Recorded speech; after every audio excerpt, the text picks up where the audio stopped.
Oh, welcome to another episode of Bear in Mind Film Club. We are looking at more films before the MCU again today, and we are finishing off the Blade Trilogy with Blade Trinity. Yep. Yeah. Again, in previous episodes, I think in the first one we said maybe we wouldn't give this an episode by itself. A mixture of not thinking it was going to be good enough and maybe not thinking it was going to be enough to talk about. But then, so we're going to roll it in with Blade 2. I watched Blade Trinity before James watched Blade Trinity, and I convinced him that it was possibly worth its own episode, or at least not lumping Blade 2 in with Blade Trinity. So, I will agree on that note. I think we had enough to discuss with Blade 2 anyway. And there's some follow-on points more than anything else with Blade Trinity from Blade 2 and even Blade 1, including music, some aesthetics, the action choices and things like that. Blade Trinity very much is that cash-in third film. And does not remotely feel like it belongs to the same series as the other two. No, it doesn't, even though it's directed by the man who wrote the other two films. So this is a David S. Goyer film, one of the rare directed David S. Goyer films. Probably a good thing that it's a rare David S. Goyer film. This is a vampire film that weirdly feels like it spends most of its time in the sunlight. Yes. Yeah, because obviously Blade being the Daywalker, and the villain in this being Dracula, or a version of Dracula, who is the original vampire, so doesn't have any of the same weaknesses as his offspring and ancestors. He isn't scared of the daylight. He can walk in the day. He's a shapeshifter and all sorts of things as well. It took me ages. I was staring at him like, where do I know him from? Who is it? It's Dominic Purcell from Prison Yes, it is. Yes. And Legend of Tomorrow. Yes. Yeah. Yeah, I was just staring at him like, I know you, but I don't know how. And then I googled it, and it's like, oh. I think the like. I mean, I'm gonna say it now. Blade Trinity is definitely the worst of the three. I think my problem with deciding how bad or how good this film is that it's actually most of it in our patented cold light of day scale probably lies right on that 3 mark with cold light of day. However, there are, in my mind, 2 things that are good to excellent about Blade Trinity, and there are 2 things that are bad to terrible about Blade Trinity, and therefore can't land on that cold light of day scale exactly. And Dominic Purcell, and in particular Dracula as a character in this, is one of those bad to terrible things about this film. He is awful.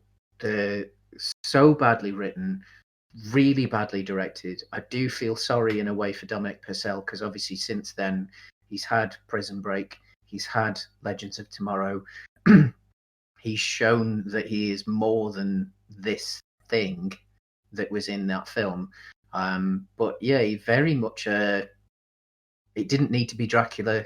It could have been any really. Yeah, it's not Dracula. It's Drake. It's Drake. Yeah, that's what he's called now. But in ancient Sumeria, he was called something else. The rest of the villains are fun. Well, you see, Triple H off of Wrestler. He was fun. He was he was what he was. He's not an actor. He hasn't got the same charm as The Rock or John Cena or anything like that. So you can see in this why his film acting career didn't necessarily take off. But he does the job. He plays the big meaty hench, and I think the problem though is that he is the big meaty hench, and he actually has a better character development and more depth than the overall super big bad of Dracula. Again, as as Triple H is in it, he actually has some more depth than the thing you're supposed to care about the most in the film. I think then you've got the siblings. Now they are two sides of a coin there.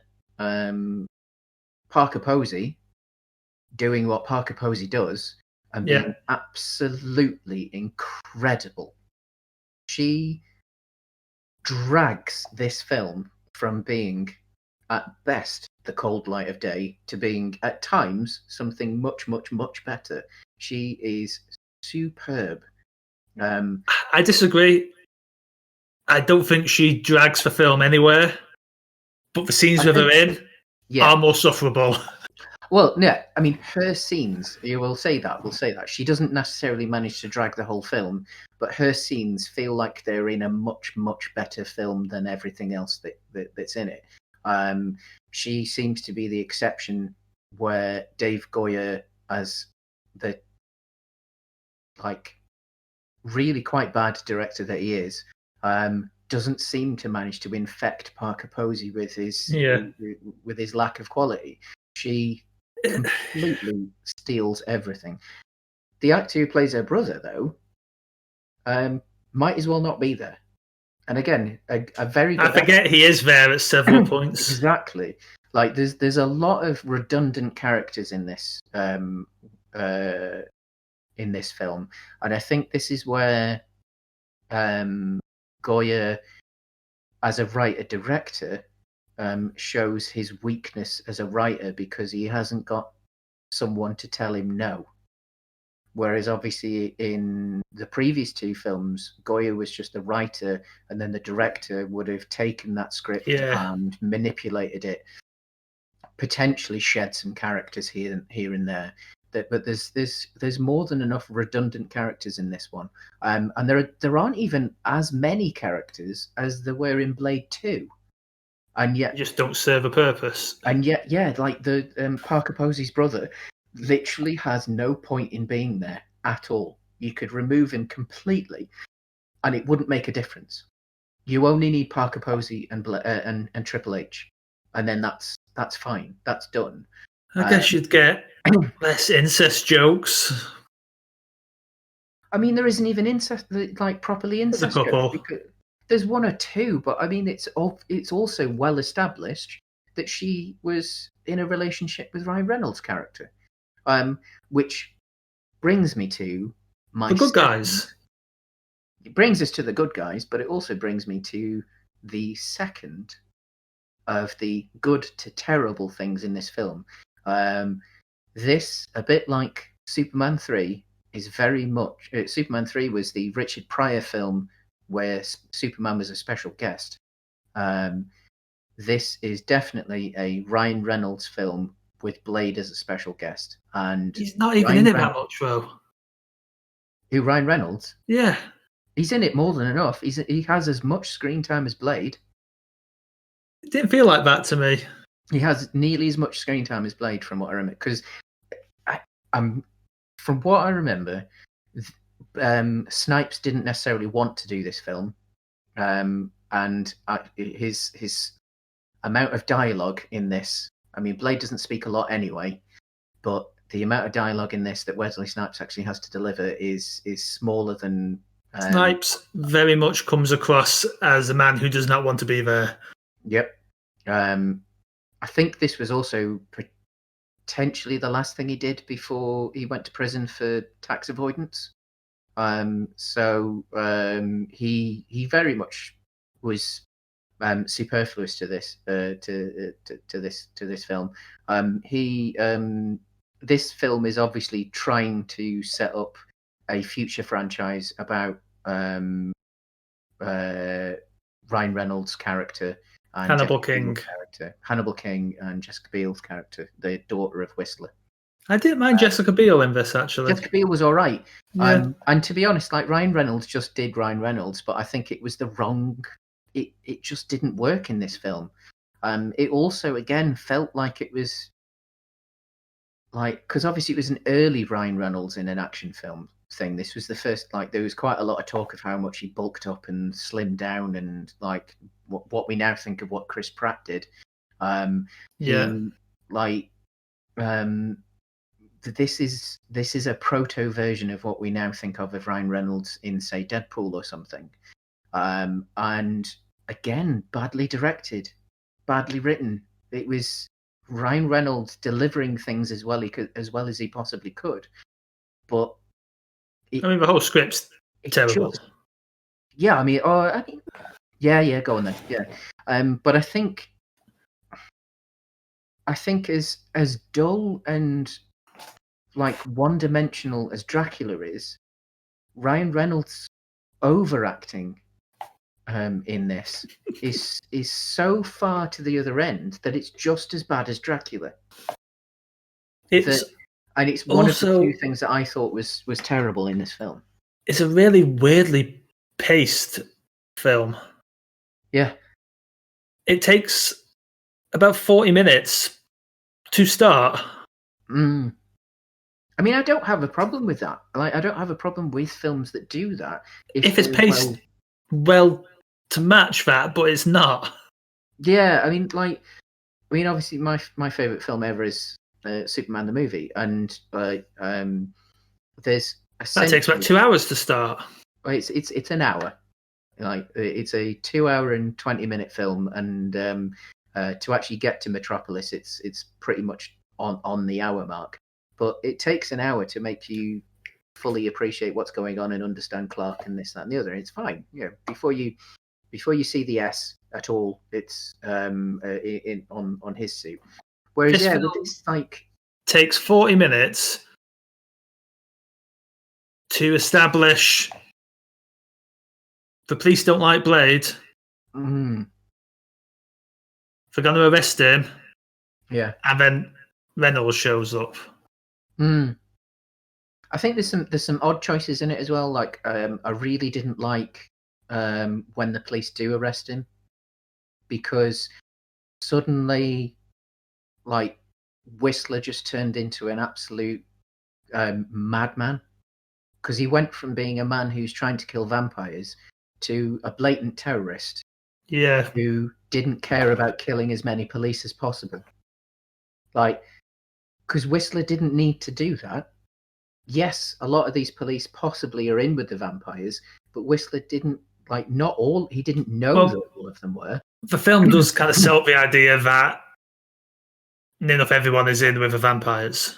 But it doesn't sell it well enough so that, like, when that particular scene happens, it feels like suddenly this man that you've got to know over the previous two films, who has a justified reason for behaving the way he does in the other film, suddenly just essentially goes on a murdering spree.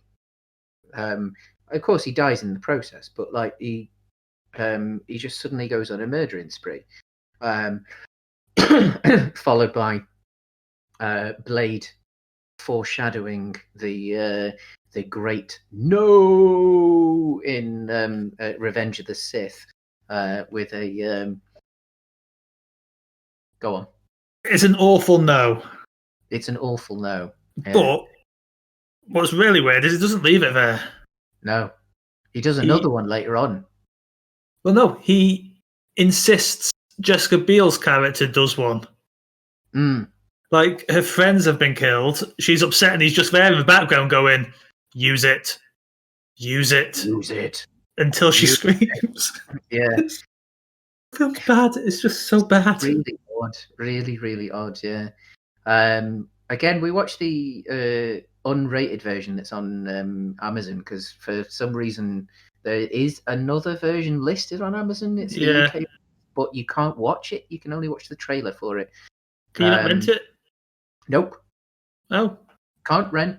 Can't watch. You can only watch the trailer for it. So it acknowledges that the other cut exists, but it doesn't allow you to watch the other cut. It's one of those weird curiosities with Amazon. The curation of Amazon is both excellent and awful at exactly the same time. So there's some odd cuts in this. We mentioned in the Blade 2 episode that there's one scene where a sentence just gets cut right in the middle of it, and then there's a very quick jump cut in the scene, and then the scene finishes, and it's weird. Some very weird decisions. One thing that I don't think it did a terrible job at was making you care about the non-Reynolds and Beale crew. I think they did an all right job. I think, you feel a bit sad when they die. And Patton Oswalt. Although I get the feeling with Patton Oswalt, it was more the fact that it's because I like Patton Oswalt. Yeah. And so I didn't want to see Patton Oswalt die. But there's, you see, I mean, that group as well, they allude earlier that they're part of a much, much, much larger network.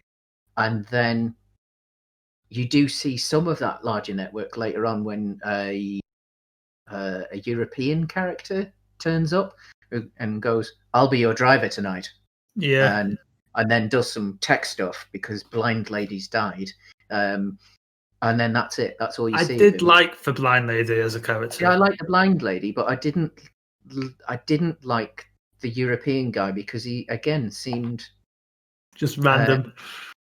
It was with that one throwaway line earlier in the film of "we have a larger network," essentially, and then you just randomly see this one person, because at no point do they actually talk to each other, and they make out like they're like terrorist cells because they say we're not necessarily aware of anything else that's going on, and we act independently, but it's just so the same purpose could have been done by them just finding the video that she left them, as opposed to having to send that video to someone else who shows up to deliver it. I mean, I even don't mind if it was that they found him and she had sent the video to him, but they had found him because they knew that there was another cell of vampire hunters in the other side of the city, and that they went and found him. It would have added 30 seconds to the film and of what already is the longest of the Blade films. And it's an extra 30 seconds wouldn't have made a difference. They did clearly like the vertical mouth from Blade 2, giving it to some dogs. And Dracula. Well, and Dracula. Yeah. I mean, although obviously in Blade 2, what they say is that they've meddled with the genes to bring out some of the inherent parts that are maybe forgotten within vampirism. It isn't necessarily mutating them, but more making the perfect version of what's already there. So obviously that doesn't necessarily that's not out of canon or wrong or anything like that. Dracula quite probably would have had all of the super vampire stuff that would have been in the in Blade 2. Because he is the perfect version of the vampire that's been diluted over time and become the thing that he is. That they are. I will say, if most of the film is bad, its final, very long action scene is rather good. You see, that was my second good to excellent thing, because I actually thought the action in this film as a whole was as good, if not at times slightly better, than the other two films. I would agree. Especially as again, we mentioned it last week, but there's some decisions in the Del Toro film to use a little bit of CGI here and there, and they don't use any CGI or any visible CGI in Trinity. Apart from Dracula. Well, apart from Dracula, obviously, but for the fight scenes themselves, they've tried to use as much practical effects as possible. They've tried to keep it as grounded as possible, and as such, I think the action scenes feel a little bit better. They've also been very well choreographed. They were. I mean, even Snipes is at his thinnest and most agile in this film that I think he was in any film, to be honest. He's even the likes of Demolition Man and what have you. This was Snipes at his physical best. And almost feels like someone else starts directing when the action starts. Well, the action is absolutely superb, yeah. And the look of it, because obviously we've talked about the original Blade being the end of the old and the beginning of the new, and Blade 2 being the beginning of Del Toro's comic book work. This has a look that is quite familiar, and that's because the director of photography on this is actually the director of photography on Suicide Squad, the one that came out a few years ago. He did Iron Man 1, 2, and 3. So there's quite a bit actually in this that is quite reminiscent of the MCU. So I will say, as final film fights go, it may have one of the best ones in superhero films, especially since the MCU, because obviously the MCU has that thing of like setting up a big final fight and what have you, and quite often the big final fight isn't necessarily a big final fight. It's the superhero has to outsmart the villain or something like that as much as anything else. Whereas this was a pure fight, obviously between like superpowered lots of people, characters, but it was a pure fight, and very, very well done. And I don't think it makes the film worth watching, but it is very good, and I was riveted throughout that final 20 minutes. And I think that's the fight up the ramps.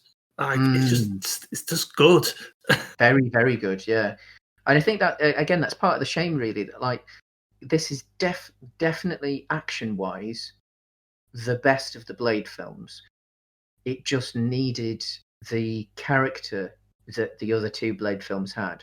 Like if this had the strength of character that the Del Toro film had, but the strength of action that this film had, hands down, this would be the best of the Blade films. Best action, lacks everything else. Except for Parker Posey. Except for Parker Posey. She very much feels like she should have been in Blade 2. Parker Posey is the best villain in a Blade film.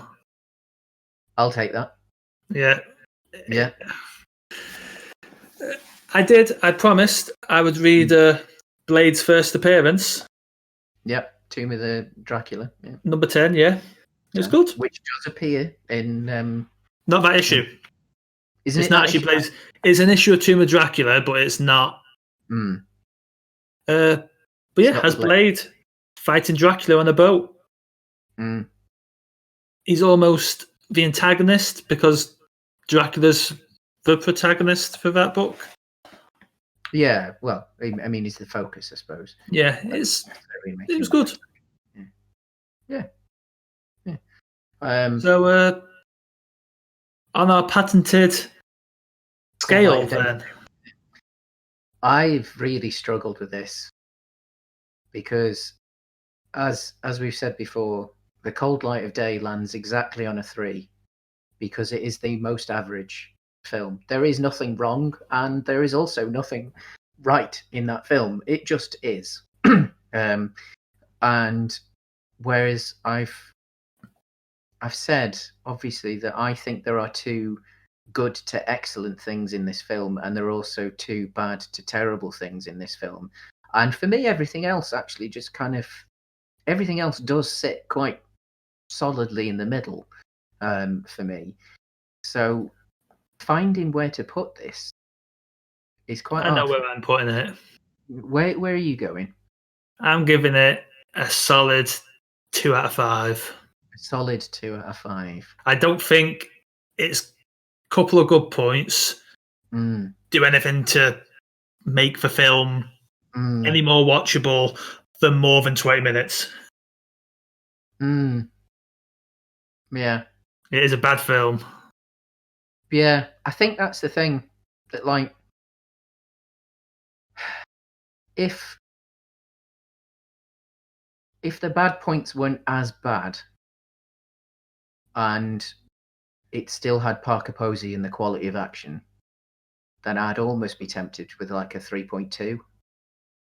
Like, because as I say, the rest of it for me is so average and mediocre that I'd almost like it would potentially land on the magic cold light of day. Yeah. I think it's like a 2.5 for me, like a 2.5. It's not awful. And especially if it's just a kind of like you want something on in the background, you want some excellent action, because like the action is excellent. Like it is as good as it can get. Pretty much. So is our recommendation to just watch the last 20 minutes of Blade Trinity? I think you could probably watch the last 20 minutes of Blade Trinity. Maybe the last half an hour. I can't but yeah. Yeah. I think you could probably watch maybe the opening 10 minutes just so that you get the introduction to the various characters, and then the closing 20 to 30 minutes. And you could get away with a 40-minute Blade Trinity watching, and it wouldn't make much difference. It would probably be a better experience for it. But yeah, I think a 2.5. I think it's not terrible. Most of it for me is incredibly mediocre. There's a few very bad bits. Yeah. Like Ryan Reynolds seems incredibly forced. And Dracula is just wasted. Completely wasted, to the point that, like, again, Triple H, like a combination of Triple H and Parker Posey would have worked. You didn't need Dracula in it. Like, you could have, if you were going to have such a dull character as this portrayal of Dracula, then just dig Triple H up and have him be some big dumb You know thing. what you do? Parker Posey creating human farms, which is a plot point that goes nowhere. Yeah, because that's the darkest and most kind of the most interesting part of this thing. Parker Posey creating human farms, and she's got a big dumb bodyguard in Triple H. Like, and obviously, like, Blade maybe has to fight Triple H, and maybe she's got a more agile sidekick as well. Like, Dominic Purcell could have still been in it as a more agile second henchman. You can still have instead of that brother character the plot of the virus that kills vampires, because this is a big enough threat that you've got to. Yeah. There's again, it feels very Goya when he's unleashed. This is the man that wrote the Man of Steel script, and obviously with a director like Zack Snyder, who also doesn't know what he's doing, took that script and didn't know where to say no. Of course, he is also the guy who wrote the Batman Begins script, but with Christopher Nolan at the helm, and as with Blade 2, with Guillermo del Toro at the helm, Goya obviously has some great ideas that, with the right director, can be steered in the right direction. Yeah. with the wrong director, in this case himself, then it's very much a case of too many mistakes. So 2.5. 2.5. 2.5. And 2 from me. And on that note, that makes it the lowest on the scale. It does, yes. And it brings Blade us. Pardon, sorry. The lowest on the scale of the Blade films, and so our cumulative scores would put Blade 1 as the best, Blade 2 narrowly the second best, and by a reasonable margin, Blade 3 as the worst, which I'm actually quite surprised in that order. This brings us to the close of our look at the Blade Trilogy. It does. We are going to be doing some more of these before the MCU looks at different points, but we've got something different for you next week. Yeah. Next week, we launch a brand new season of new content. Excuse me. Obviously, before this, we did our double features. Next week, we are going to do the first episode of our Around the World in 50 Films season. We're going to start with the home nations. So we're going to do England, Wales, Scotland, Northern Ireland, and Ireland. And we will look at a film from each country or each culture once we get a bit further out into the world. That is either representative of the country as a whole or the cinema industry in that country, or in some cases what the people of that country might want the cinema industry to be representative of. So, because obviously in some cases it's drastically different, a good film and what actually is representative of a good film, of a film of that country, could be very, very different. So it's England to start with, our home country for myself and James. This was a difficult choice. So within England, there are quite a lot of cultural differences across the country. The big one being the North-South divide. With historically within cinema, you might think of the Southern films as things like Hugh Grant films, so like Four Weddings and a Funeral, and you might think of Northern films as things like Full Monty or Brassed Off or something like that. Obviously, in both cases they were comedies, but the tone and aesthetic drastically different. So choosing something that represented England as a whole, we had quite a discussion on. But we found a film. And next week we will reveal what that film is and have a really good discussion on it. Yep. So thank you very much for watching again. Like and subscribe. For any of our international viewers, in particular outside of the home nations, if you have any ideas of a film that you might like to put forward for Around the World in 50 Films, please feel free. You can put it in the comment section below. And thank you very much. See you again, James. See you soon.